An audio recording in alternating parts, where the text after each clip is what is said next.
Is this how you considered America, where you actually grew up? We moved for our safety and our children's safety. It is unsafe in the States, no matter where you go, if you look like us. Getting out of the land of our enemy was. I mean, if you're Black in America, I feel like I said, statistically speaking, you would be murdered by another person of your race than the cops.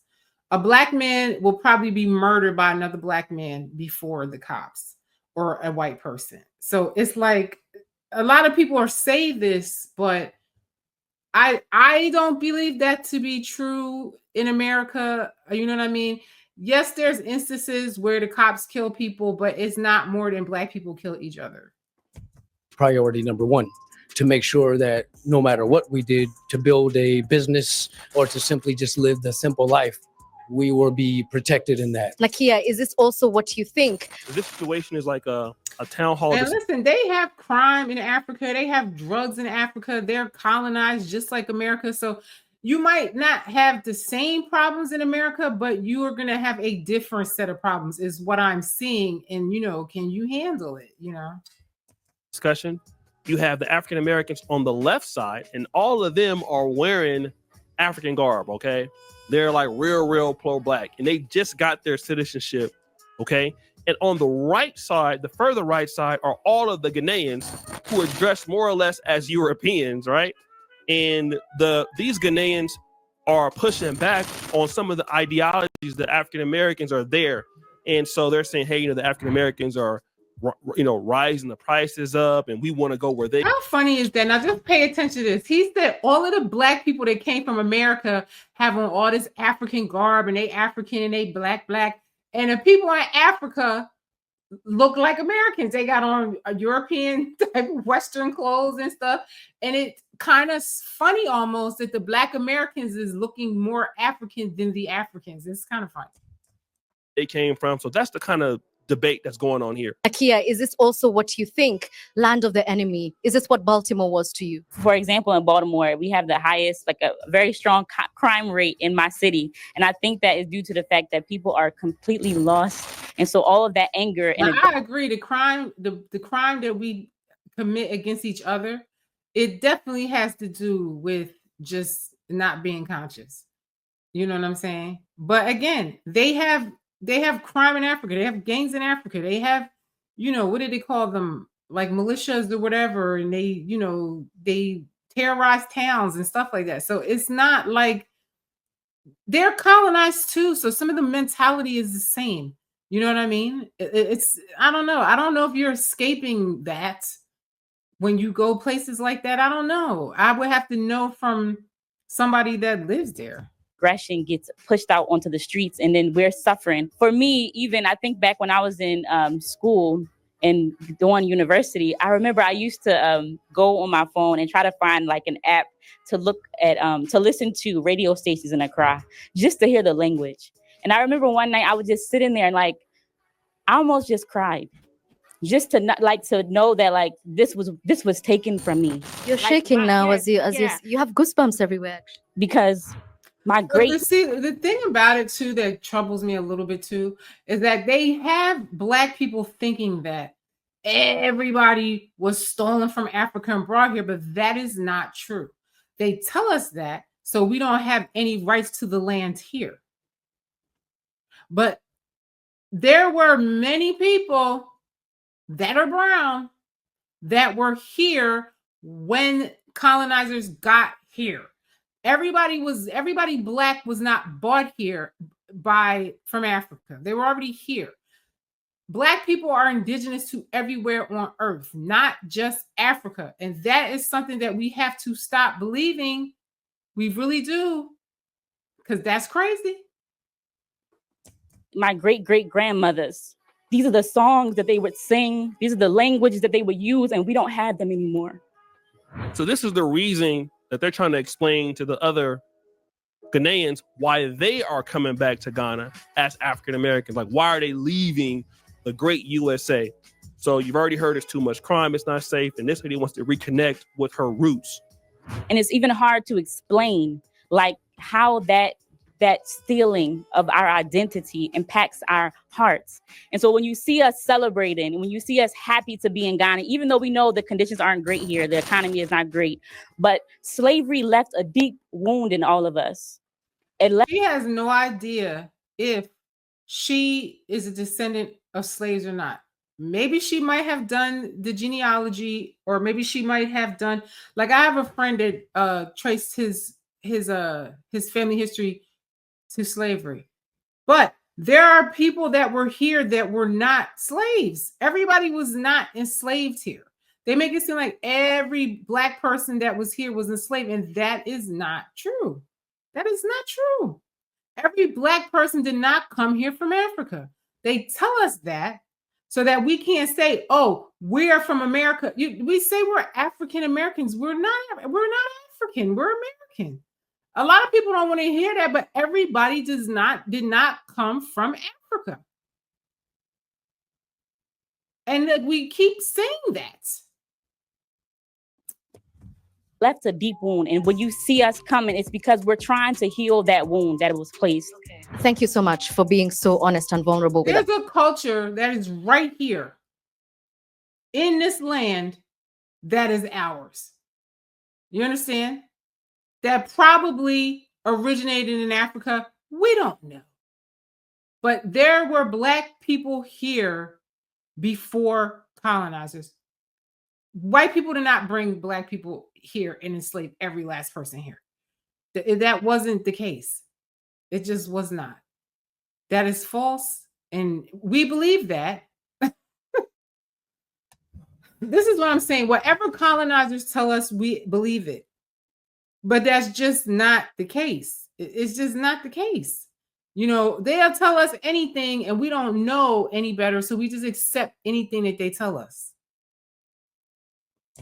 Thus, I appreciate that. Let me speak to Mr. Kwesi here, who is the CEO of the Tourism Board. Now, look how these people are dressed. You just have to see.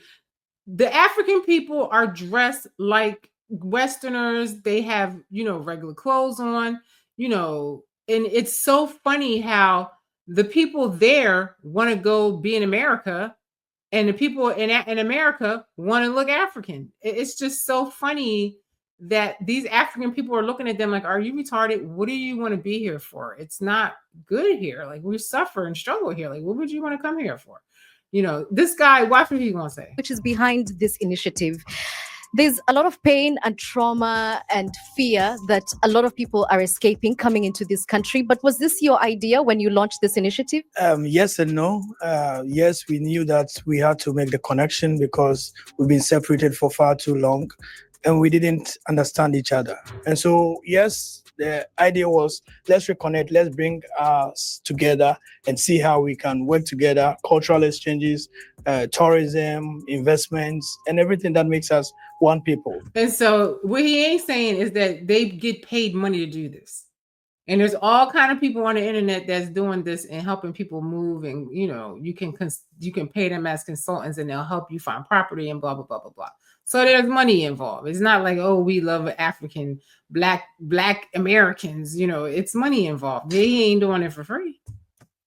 Okay. But no, because we realize that it goes deeper than just a reconnection. It's also for people to come and heal. Really, people trace their roots, come back to where it all began. Okay, so you were told, come back to Africa. Here you are. I want to now know, what have your experiences been? The reality versus what you might have expected.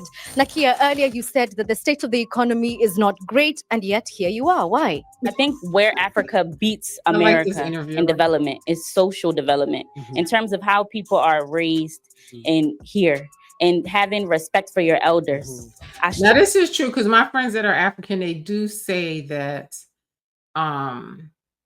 they're family oriented, they work together more as a family and they help each other. They help each other through school and whatever they can do to help each other. They build houses together and blah, blah, blah.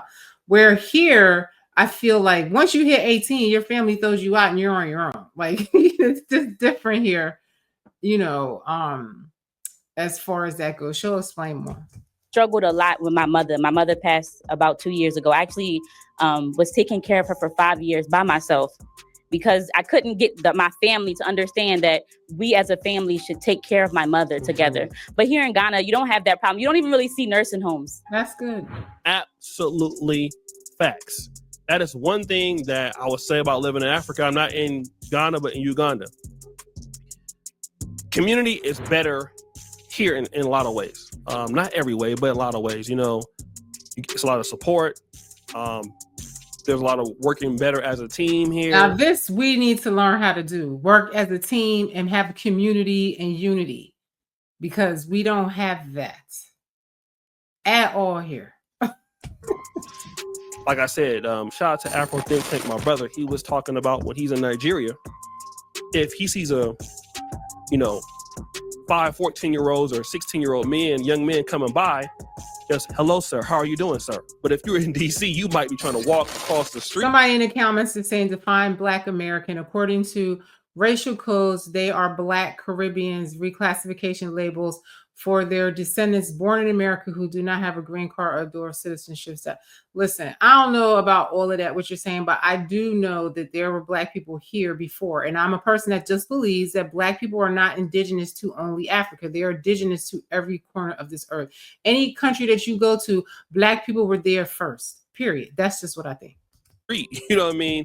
Fearing for your life. So that's definitely true in Africa for the most part, especially in Uganda. I'm thinking it's very similar in Ghana too. Because the people understand that when your parents get older, you should take care of them. And so these are the things that I feel like that are really important for us to really focus on and see that there's a lot that the Ghanaian heart has to offer. And that we also should take hold of and to integrate and understand our place in the society. I definitely agree with this 100%. This is one of the things I think that Uganda does very right. Even the malls. Anybody go to Acacia Mall on a Sunday, you will always see so many families, people spending a lot of time with each other, people talking to each other in the mall. In the Mall of America, people walking by on their phones. But it's so much of a better social environment. People go to KFC and hang out at KFC, taking pictures at KFC. It's such a family vibe here, especially during like Ramadan, Eid, those things. Every Sunday, you will see so much of a family atmosphere at Acacia Mall, any mall in Uganda. And I'm pretty sure this is very similar in Ghana and some other African countries. That family vibe is so strong, and that's something you will never get in America. So, Adam and Chiretta, you're raising 2 beautiful children here. Yeah, because in America, I feel like, we are created to be divided here. But when you look at cultures in Africa too, it's other Black people that are, killing other Black people. They war against each other in the name of colonizers. So I feel like they have the same dynamics over there too. It might be certain tribes in certain places where it's different, but like if you really look at it, it's always a truckload of Black people shooting up another town of Black people. You hardly ever see the white soldiers in there killing them. It's them killing each other. Like over here, it's just different how they do it. So I feel like those mentalities exist over there too. How has that experience been for you, and what are some of the challenges of integrating so far? Oh, it's really been beautiful. In the States, we lived a very isolated lifestyle because of safety. You want to go out, you want to take your kids to the park to play, but when you do, other kids spit at them. That is an experience that my son had at the playground. Now she said experience, because I'm sure it probably happened one time.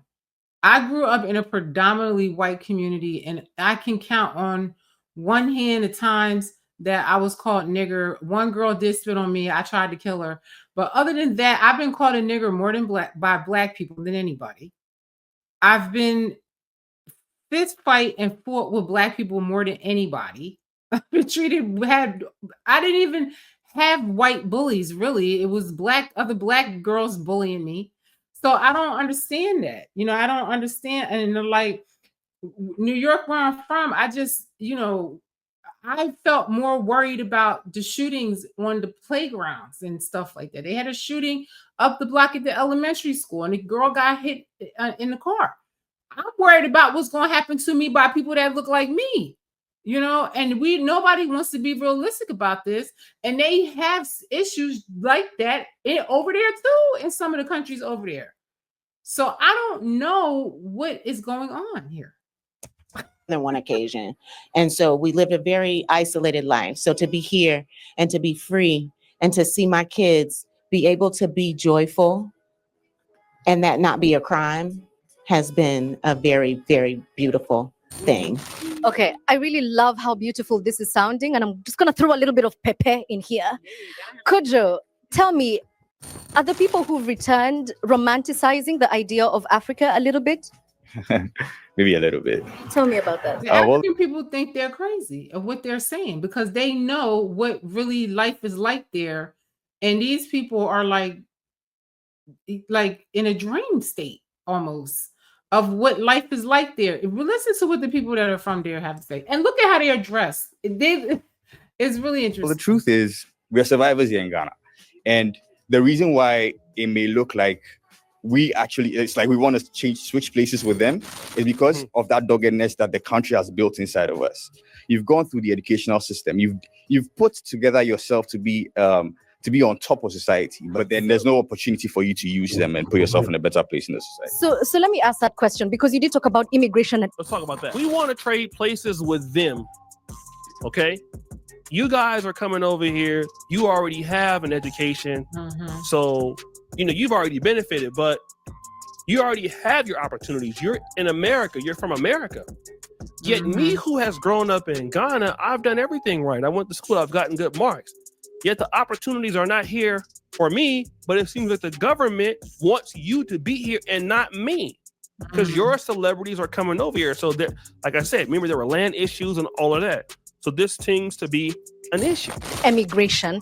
And actually, surprisingly, Ghana is one of those few countries in Africa where there are more people leaving the country than there are coming in. And that surprised me. So think about How about that? The people that are from there are trying to get the fuck out. And then you have Black Americans coming over there. It's just crazy. When I saw this was crazy to me, because I was like, wow, the people that are there that they think they're going to come there and like bond with and have this whole kumbaya, I want to go, and they have other things that they don't really like about them being there. More people are leaving the country than coming in. I'm pretty sure it's the same as in Uganda, right? So they're like, hey, we're trying to get out of here. You guys. That's what I'm saying. If it was so great over there, why are the people that are there wanting to leave? There was a boy too that I was watching, and I forget which country he was from, maybe Nigeria, and like their passport or whatever, it doesn't allow them to travel to a lot of places. So he saved his money, like $200,000, and bought citizenship at St. Kitts. I'm gonna show you how to do that at the end. But he bought citizenship in St. Kitts, I think, because he would have more options on his passport to travel. People be trying to get up out of them places, and here we are, like thinking that it's something else that is not. Like I don't know.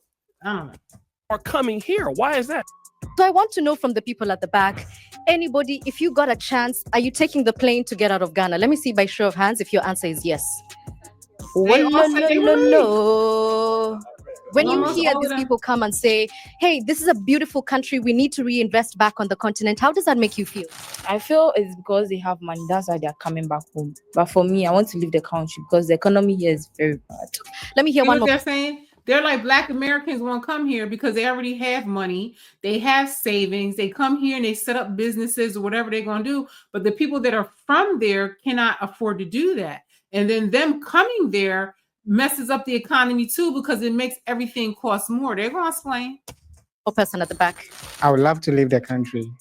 Like, just as they are saying, when they were coming, they came with money, which is making their life comfortable. But we in the country, people are struggling on the street. If such person get opportunity, in fact, the person will leave the country. That's very similar to my experience too. So most people are looking to get out of here, and they're confused with America's coming. So that's already a disconnect. As you can see, we're coming to Africa. Some of us may be coming as business people, but most of us are coming for emotional connection. And so the people that live here are maybe disenfranchised from that emotional connection, and they're looking for a financial opportunity elsewhere. They've completely given up on the country's ability to do something right. What do you make of it when you hear that the local population here already has an assumption that you're wealthier, that there's an income disparity inbuilt? So about 3 weeks ago, I gave. Well, it's just so hilarious to me that the Black Americans, they long for this culture so bad, and they're all dressed and garbed up and everything. And the people from there are dressed in Western clothes. Like, are they serious? Like, it's so interesting to me. I didn't know that it was like this, you know. It's just crazy that they're over there dressed like that, you know, looking African. And the people that are from there can't wait to get the hell up out of there. It's so interesting. Have a presentation on how you can earn $250,000 and 10x your income by living in Ghana. And a case study is I had translators coming from the University of Ghana at a conference that I just had. And we hired them to teach P. They had 2 students. From the 2 students who were paying them, they were able to get enough money to pay their entire master's degree for 1 year. Generally, people think, oh, what can I do at this language?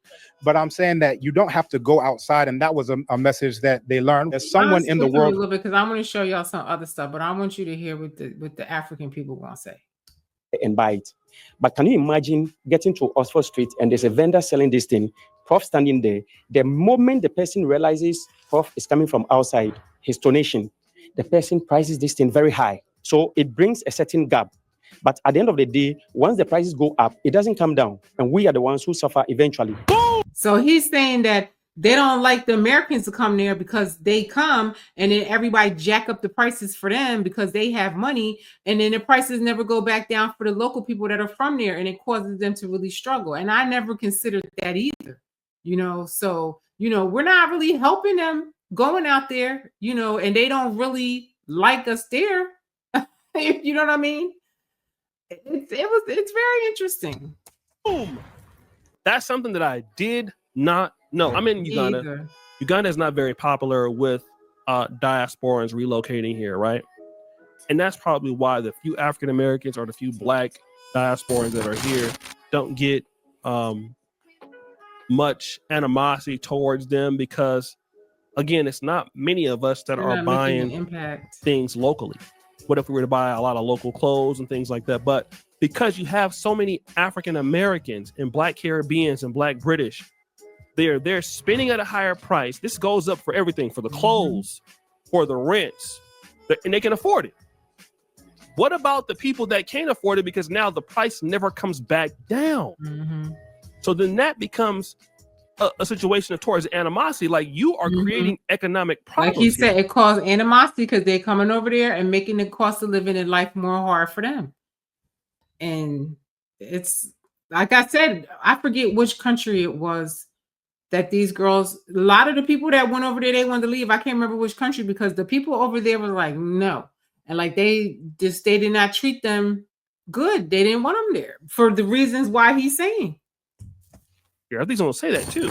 And that is a problem we are facing here today. Their presence is actually creating a problem for us economically. Whoa, their presence is creating a problem for us economically. But I want to come back to you, Mr. Kwesi, because obviously these emotional sentiments have the potential to become something else. Xenophobia, Afrophobia.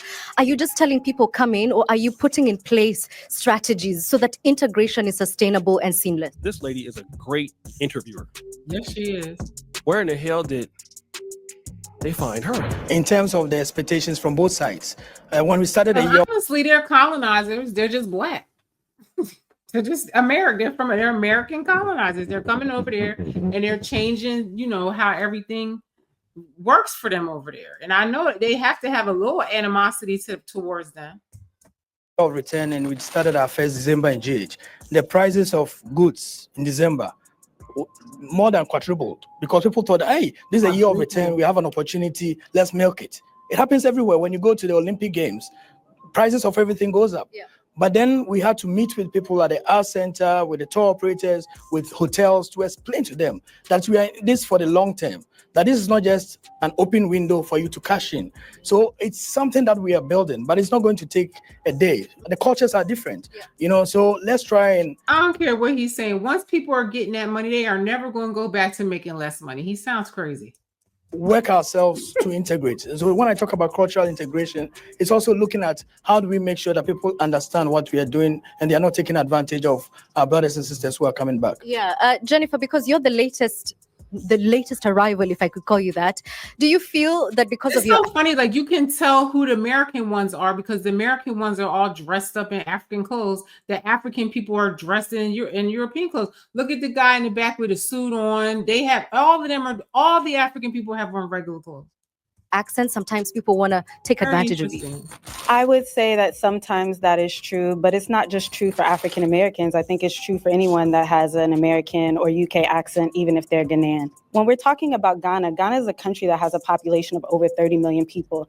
There are maybe 10,000 African Americans. We're an extreme minority. So I think that sometimes we're used as a scapegoat, and that is misplaced. It's true for anybody that has an accent, period. I have a person here, one of my senior editors is from Kenya. And But he you know what I'm saying? It's causing a problem because the African people feel like they're causing a problem. The American people are feeling like they're being scapegoated against. So it's a problem. He'll get overcharged. Anybody will get it, okay? Zach McQuasis from here, he's from the Congo. He will get it, okay? Anybody in any African country, if you visit and they can tell you different, the price is going to go up, okay? So Africans get it too when they visit. I like this guy because he is actually African. I think he was born here and he went to school here. Then he ended up going back. So that's why he sounds like this. He sounds very Western. And I like him because he actually is there and he can say, he has an opinion because I don't know. I'm not from there. I do have friends that are from there and they do complain about the economy and the corrupt governments and all that stuff. So I'm like, what are you really escaping? They have a lot of the same problems we have here. When we're talking about Ghana, Ghana is a country that has a population of over 30 million people. There are maybe 10,000 African Americans. We're an extreme minority. So I think that sometimes we're used as a scapegoat, and that is misplaced. Do you feel this because I know that you run your own business and setting it up, was it easy for you? If you are Ghanaian, you can set up the business for like 1,000 to 2,000 CDs. But if you are coming from outside, they're telling him, bring in $500,000. Now we'll set up, you can set up a business as the sole, owner. That is not, very easy, for anyone. If we're not having a very deep analysis of what's going on, they play Black people against other Black people. So just to the point, we need to understand that we're all But she ain't Black lying. people. If it cost him $500,000 to set up his business and he set it up, he has money. And they are right in what they're saying. You have money, so it's easy for you to come here and set up and do everything you got to do. It's not like that for us. And you got your money abroad and came here.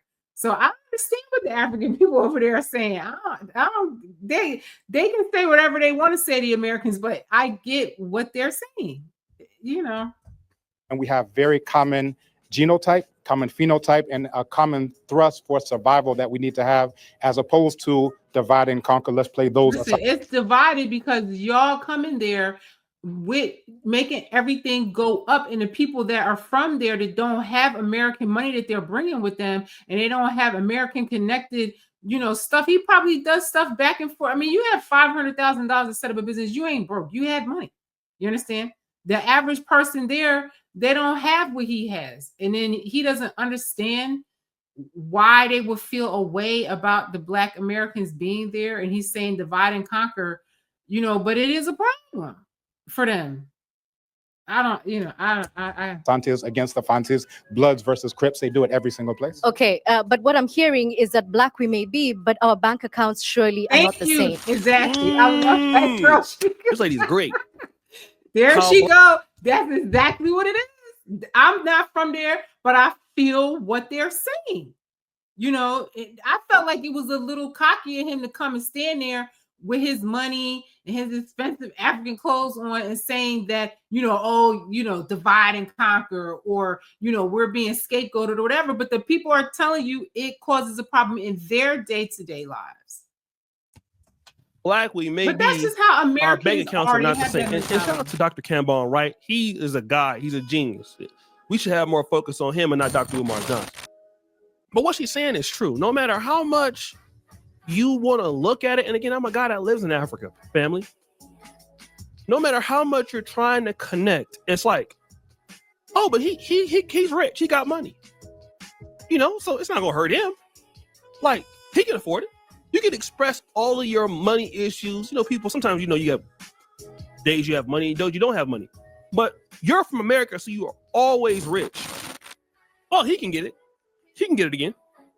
So it's gonna be hard to, you know, try to build with people that also gonna look at you as you have more than me, and I'm upset about that. This is not everybody, but hey, the bank accounts are not the same. My opportunity not the same. For example, I can be here doing this reaction video, and I can reach the African American community and make maybe more than a person that does Kenyan YouTube or Ugandan YouTube or Nigerian YouTube. And so there are advantages to being an African American in Africa. We gotta admit that. We do have advantages. We have things that we can reach into that an African cannot. That's true. And that's needs to be really understood. That's true. African Americans do have a certain degree of privilege in Africa, in most African countries, especially Ghana. You're going to have a little bit of an advantage. Let me find out from Jeff how he feels hearing all these sentiments, because these are now your countrymen and women. Are you aligned with their values? We are happy they are here. You're not. You just said they're giving you economic problems. Why are you lying? And would wish that we can coexist with them without having any problem whatsoever. If we see our brothers and sisters, irrespective of even the color, even if it's a white person coming to buy something, let the pricing be as it is. You understand? And maybe governments and the state agencies need to establish some kind of price control regimes so that every... It's never going to happen. Because as long as the governments are making money, that man came over there with 500 grand and started a business. Who got that money? Who got that money? Where did it go? How, you know, what was the 500,000 for? Where did it go? They're never going to go down on the price. It's like he said, the price goes up and it never comes down. They're not going to regulate the prices. They would love to see everything go up and stay up. They don't care, you know? Where you go, the prices will be the same so that it doesn't... So I want to show you another video because this is starting to get long.